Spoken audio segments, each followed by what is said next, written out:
इस वीडियो में हम कक्षा 10 गणित की प्रश्नावली 6.3 का पहला प्रश्न करेंगे। बताइए कि आकृति हमारे पास ये आकृति दी है, इसमें दिए गए त्रिभुजों के युग्मों में से कौन कौन से युग्म समरूप हैं। तो जैसे आप देख सकते हैं अलग अलग युग्म दिए हैं, है ना। जैसे एक युग्म ये है, फिर एक ये है ना, ये अलग अलग युग्म हैं।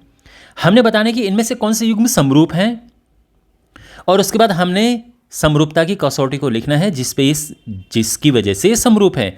जैसे समरूपता की कसौटी होती है ना कि एंगल एंगल, फिर साइड साइड साइड है, साइड एंगल साइड है। ये क्या है अभी मैं आपको बताऊंगा अगर आपको नहीं पता है। पर हमने ये भी बताने कि क्यों ये समरूप हैं, किस वजह से, और इसके बाद त्रिभुजों को सांकेतिक रूप में व्यक्त करना है।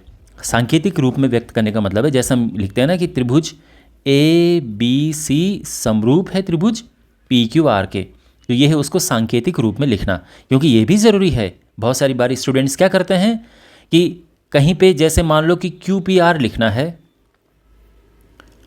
लेकिन वो PQR ही लिख देते हैं ये, और जबकि लिखना ये होता है, और इससे भी गड़बड़ होता है। तो मैं आपको ये भी बताऊंगा कि कहाँ पे ये लिखना है, किस तरह कहाँ पे ये लिखना है, ये सब। और ये हमने इस तरह से इसको लिखना है इनको व्यक्त करने के लिए। और राइट, तो 1 बाय 1 इन पार्ट्स को करते हैं, लेकिन थोड़ा सा आपको बता देता हूँ कि त्रिभुज कब कब समरूप होते हैं। देखो, अगर हमें ये पता चल जाए कि दो त्रिभुज जो हमारे पास है उनके सभी कोण बराबर हैं, जैसे ये कोण इस कोण के बराबर है, ये कोण इस कोण के बराबर है, इतना भी दो कोण भी पता अगर बराबर हों तो हम ये कह सकते हैं कि ये समरूप हैं। इसको एंगल एंगल कहेंगे हम, कि ये एंगल इस एंगल के बराबर है और ये एंगल इस एंगल के बराबर है, तो ये एंगल एंगल समरूपता की कसौटी हो गई। ध्यान रखना, अगर दो एंगल बराबर है तो तीसरा अपने आप ही बराबर हो जाता है। आप ये मत कहना कि सर ये तो तीनों एंगल बराबर होने चाहिए। देखो, अगर दो एंगल बराबर हो गए तो तीसरा तो अपने आप ही बराबर हो जाएगा। तो इसीलिए दो कोण बराबर लिखना पर्याप्त होता है, इतना बहुत है। दूसरी बात, एक तो ये हो गया, ठीक है ना। दूसरा, त्रिभुज ABC है और ये त्रिभुज PQR है। एक तो आप ये सीख गए एंगल एंगल।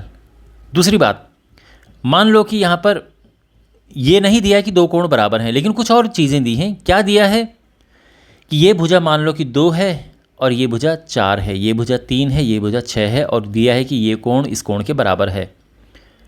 तो यहाँ पर देखो, जो ये भुजा है AB और इसकी ये भुजा PQ, अगर आप इसको भाग देते हैं तो क्या मिलता है, 2/4, और इसको काटेंगे हम तो 1/2 आएगा। इसके अलावा जो ये BC है बटे QR अगर हम करें तो ये 3/6 आ रहा है, काट के ये भी 1/2 आएगा।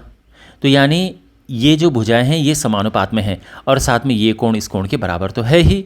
तो हम इसको कहेंगे साइड एंगल, तो लिखा ही है, और साइड, तो ये साइड एंगल साइड नियम से ये दोनों त्रिभुज हम कहेंगे कि ये समरूप हैं। दो बात ये हो गई। और तीसरा ये कि अगर तीनों भुजाएं समानुपात में हैं, मान लो कि ये कोण भी नहीं दिया है लेकिन ये दिया है कि ये 4 है और ये 8 है, तो हम फिर क्या करेंगे, हम यहाँ पे करेंगे कि AC/PR, और यहाँ पर ये 4 है, ये 8 है, और काट के ये भी 1/2 आ गया। तो फिर हम कहेंगे कि ये साइड साइड साइड नियम से, क्योंकि तीनों भुजाएं समानुपात में हैं, तो साइड साइड साइड नियम से ये त्रिभुज आपस में समरूप हैं। तो ये क्विकली मैंने आपको शॉर्ट में बता दिया है, और अब 1 बाय 1 इन पार्ट्स को करते हैं। ये फर्स्ट पार्ट है, और यहाँ पे आप देखो क्या ये समरूप हैं। आराम से आप बता सकते हैं कि यहाँ पर कोण A बराबर है कोण P के, क्यों, दोनों 60 अंश हैं। कोण B बराबर है कोण Q के, दोनों 80 अंश हैं। इतना बहुत है लिखना, तीसरे की ज़रूरत ही नहीं है लिखने की। तो हम कह सकते हैं कि इसीलिए एंगल एंगल नियम से या एंगल एंगल समरूपता की कसौटी से हम ये भी लिख सकते हैं, ठीक है ना। एंगल एंगल समरूपता की कसौटी से या एंगल एंगल नियम से क्या होगा, त्रिभुज ABC समरूप है किसके, त्रिभुज। अब देखो कोण A किसके बराबर है, कोण A बराबर है कोण P के, तो पहले P आएगा। कोण बी किसके बराबर है? कोण बी बराबर है कोण क्यू के, तो यहाँ पर क्यू आएगा। कोण सी, अब तो कोण सी तो अपने तीसरा वाला अपने आप ही आर हो गया, तो ये हो गया है, ठीक है। और यानी ये समरूप हैं, ये हमारा आंसर आ चुका है। अब है सेकंड पार्ट। अब यहाँ पे आप नोटिस करेंगे कि ये भुजाएं दी हैं, तीनों भुजाएं दी हैं, ठीक है। तो फिर यहाँ पर अब देखते हैं कि क्या ये भुजाएं समानुपात में हैं। तो पहले तो ऐसे आपको ऊपर से देखना है कि कौन समानुपात में आपको लग रहा है, कौन किसका संगत आपको लग रहा है। तो आप ये देख रहे हैं कि ये 2 को दुगना करेंगे तो 4 आएगा, 3 को दुगना करेंगे डबल करेंगे तो 6 आएगा, और ये 2.5 है उसको डबल करेंगे तो 5 आएगा। तो यानी इसकी सभी भुजाएं जो हैं समानुपात में दिख रही हैं। तो हम यहाँ पे सबसे पहले लिखेंगे ए बी बटे, देखो ए बी के समानुपात में क्या है, ये है ना, ए बी के संगत जो है, संगत क्या है, ए बी बटे क्यू आर, तो ये हो जाएगा 2/4 यानी 1/2। अब लेते हैं इन दोनों को ए सी बटे पी क्यू, 3/6 कटाइए 1/2 आ गया, हो गया। और अब है बी सी है और पी आर है, बी सी बटे पी आर, ये है 2.5 काटेंगे तो ये 1/2 आएगा, आ गया।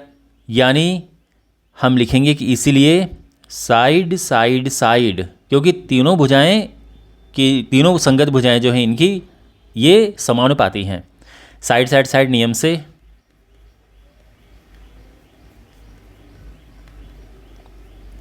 क्या त्रिभुज ABC, तो पहला वाला तो ABC सीधा लिख दो।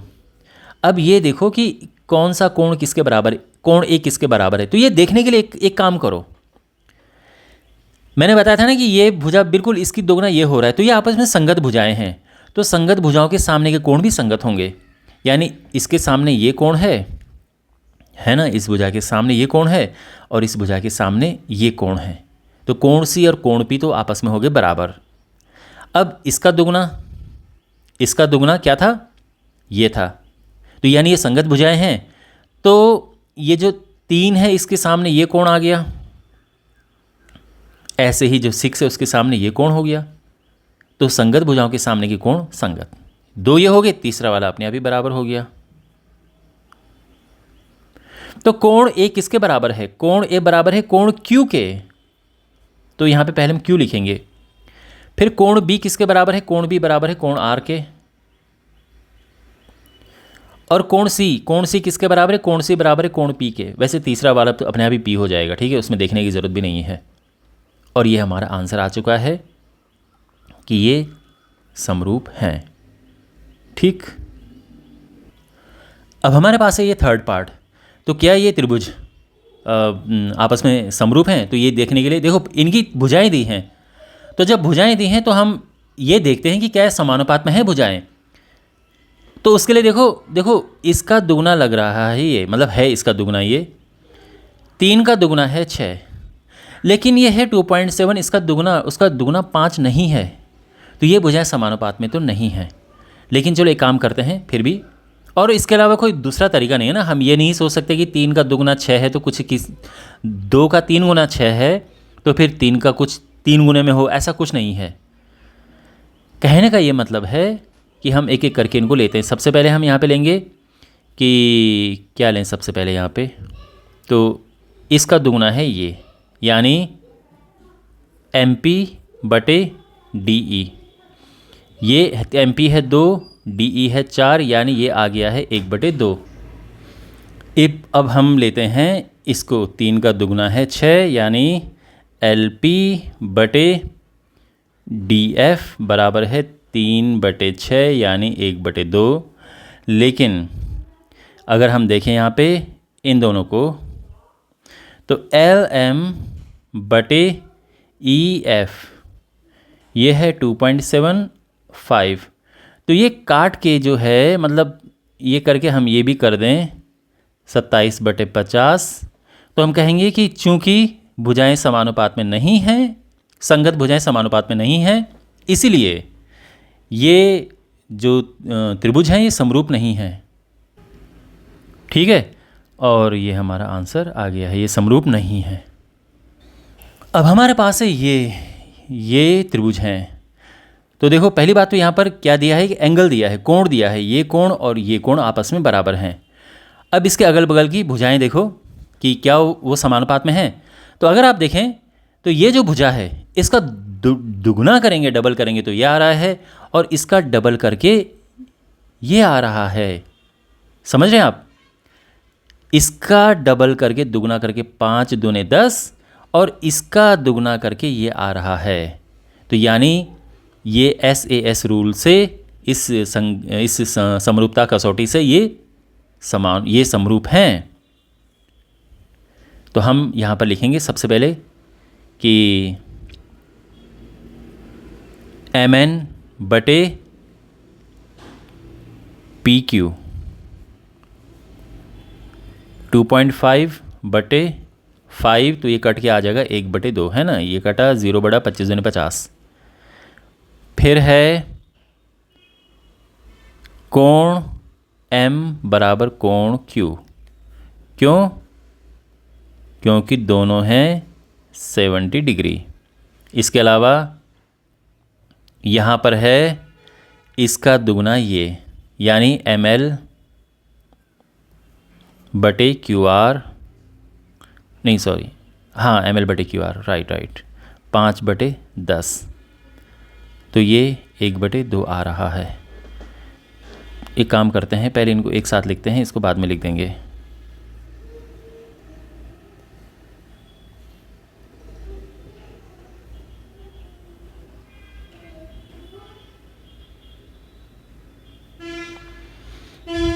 यहाँ तक सब क्लियर है? अच्छा, आपके मन में ये विचार तो नहीं आ रहा है कि हम इसको इससे के साथ क्यों देख रहे हैं, हम इसको इसके साथ क्यों नहीं देख रहे हैं? अगर हम इसे इसके साथ देखेंगे तो ये तो 1 गुना हो रहा है और ये 4 गुना हो रहा है, तो फिर ये समरूप कहाँ हुआ? देखो, हमें बस ये देखना है कि क्या हो रहा है, क्या नहीं हो रहा है, इस पे नहीं। ठीक है ना? ज़बरदस्ती हम इसको समरूप नहीं है ये नहीं सिद्ध करते हैं। अगर संभावना है कहीं से समरूप होने की तो हम वही देखते हैं। ठीक है, तो हमने यहाँ पर संभावना देखी कि अगर हम इसका दुगुना करते हैं तो ये हमें मिलता है, और इसका दुगुना करने से हमें ये मिल रहा है, यानी ये भुजाएं हैं समानुपात में और ये कोण बराबर है इस कोण के, तो SAS से ये हो गए समरूप। तो हम ये देखते हैं कि क्या हो रहा है, समरूप कहीं से भी अगर आ रहा है तो हम उसे समरूप सिद्ध करते हैं। ठीक है, तो हम यहाँ पे लिखेंगे कि इसीलिए SAS नियम से त्रिभुज MNL नाम देते हैं, चलो इसको MNL, ये समरूप है किसके? अब कोण M किसके बराबर है? कोण M बराबर है कोण Q के, ये तो साफ दिख रहा है, स्पष्ट है। कोण N किसके बराबर है? कोण N है ये किसके बराबर है? तो देखो, ये जो भुजा है इसके संगत में ये भुजा है, क्योंकि इसका दुगना ये है, दुगना ही देख रहे थे ना हम। तो यानी इसके सामने का जो कोण ये है ये बराबर होगा इस भुजा के सामने का कोण, जो कि ये है।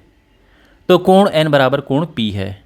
अब Q और P तो आ गए हैं, तो यानी तीसरा वाला R होगा, और ये हमारा आंसर आ चुका है। Got it? अब हमारे पास है ये पार्ट। अब यहाँ पर देखो, सबसे पहली बात तो ये दिया है कि ये कोण बराबर है इस कोण के, चलो ठीक है, ये हो गया। साथ में ये भी दिया है कि इस भुजा का दुगुना है ये, ठीक है। अब यहाँ पर एक प्रॉब्लम है। प्रॉब्लम ये है कि आप यही नहीं देखोगे कि इसका दुगना ये है, ये नहीं देखेंगे आप। ऐसा क्यों? क्योंकि जब हम दो कोणों को बराबर लिखते हैं, देखो जो मैं साइड एंगल साइड नियम की बात कर रहा हूँ, इसमें जो ये कोण है ये इन दोनों भुजाओं जो हैं जो समानुपाती हैं, है ना, वो अगल बगल होनी चाहिए। यानी एक भुजा जो है वो एक भुजा ये हो और दूसरी भुजा ये हो, ये अगल बगल वाली भुजाएं होनी चाहिए। ऐसा नहीं कि कोई भी दो भुजाएं हों, ऐसा नहीं कि एक इधर और एक इधर हो, नहीं, इन दोनों भुजाओं से ये कोण घिरा हुआ रहना चाहिए। जैसे यहाँ पर है, अगर हम देखें इन भुजाओं को, एक भुजा ये है, एक भुजा ये है, इनसे ये कोण घिरा हुआ है, इनसे ही ये कोण बना हुआ है, ठीक है। तो ये यहाँ पर होना चाहिए था। अगर ये 3 यहाँ पर होता तो हम कह सकते थे कि 3 का दुगना है 6 और 2.5 का दुगना तो 5 है ही, कोण बराबर है, तो ये इसमें ये नियम लग जाता। बट अब ये नियम यहाँ पर नहीं लगेगा, क्योंकि यहाँ पर ये वाली भुजा दी है और ये हमें नहीं चाहिए। हमें कौन सी चाहिए थी? हमें ये वाली चाहिए थी, बट वो तो नहीं दी है। तो फिर यहाँ पर हम कहेंगे कि ये समरूप नहीं है। तो हम कैसे लिखेंगे? तो हम इस तरह से लिखेंगे कि जो SAS का नियम है, इसमें जो बराबर कोण है वो समानुपाती भुजाओं के दो युग्मों के बीच में होता है। तो ये जो कोण है ये इन दोनों जो भुजाएं हैं इनके बीच में होता है। जो त्रिभुज ABC है, इसमें AC नहीं दिया है, तो हम स्पष्ट रूप से ये नहीं कह सकते हैं कि ये त्रिभुज समरूप हैं, ठीक है। हो सकता है समरूप हो, मान लो कि ये 3 है और ये 6 है, तो आराम से ये त्रिभुज अब समरूप हो सकते हैं, ठीक है। लेकिन यहाँ पर ये तो दिया नहीं है, जानकारी नहीं दी है। अगर ये 3 यहाँ की जगह पे यहाँ लिखा होता तो समरूप होते, ठीक है ना। तो ये नहीं दिया है, AC के बारे में नहीं दिया है, तो हम ये नहीं कह सकते कि समरूप हैं। हालांकि हम ये भी नहीं कह सकते कि बिल्कुल समरूप नहीं है, क्योंकि क्या पता ये 3 हो, ये भी तो हो सकता है। लेकिन फिर भी हम इसीलिए ये उत्तर लिखेंगे हम कि हम स्पष्ट रूप से नहीं कह सकते हैं कि ये त्रिभुज समरूप है। बात समझ आ गई? अब हमारे पास ये त्रिभुज हैं, क्या ये समरूप हैं? तो देखो, अगर आप एकदम इन्हें देख के और किसी निष्कर्ष पर पहुंच जाएं देखने से ही, तो नहीं, हो सकता है आप गलत कर दें। देखो, वैसे देखने से लग रहा है कि ये कोण तो बराबर हैं, लेकिन ये कोण आपस में बराबर नहीं है, तो ये समरूप नहीं है। लेकिन ऐसा नहीं है, हमको इनका तीसरा कोण भी देखना है कि ये कोण क्या है, ये कोण क्या है। तो सबसे पहले निकालो कोण F क्या है, बल्कि ये वाला निकालने की भी ज़रूरत नहीं पड़ेगी, F से काम चल जाएगा। तो कोण F के लिए क्या करेंगे हम? तो आप जानते हैं कि त्रिभुज के तीनों कोणों का योग 180 अंश होता है। तो यानी कोण D प्लस कोण E प्लस कोण F, ये है 180 अंश। कोण D है 70, 80, कोण F 150,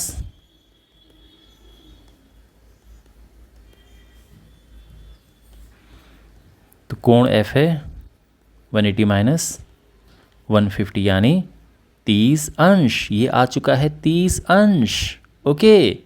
और अब हम आराम से लिख सकते हैं। हम लिखेंगे कि कोण E बराबर है कोण Q के, दोनों 80 अंश हैं, एंड कोण F बराबर है कोण R के, दोनों 30 अंश हैं, ओके। तो इसीलिए हम कह सकते हैं ए नियम से या ए समरूपता की कसौटी से त्रिभुज DEF समरूप है। त्रिभुज किसके? अब देखो, ये तो हमें पता है कि जो E है ये बराबर है Q के, F बराबर है R के, तो जो D है वो अपने आप ही P के बराबर हो गया, है ना। और यही हमारा आंसर है। इस चैप्टर के सभी वीडियोस के लिए सामने प्लेलिस्ट पे क्लिक करें, चैनल को सब्सक्राइब करें और अपने दोस्तों के साथ ये वीडियो शेयर करें।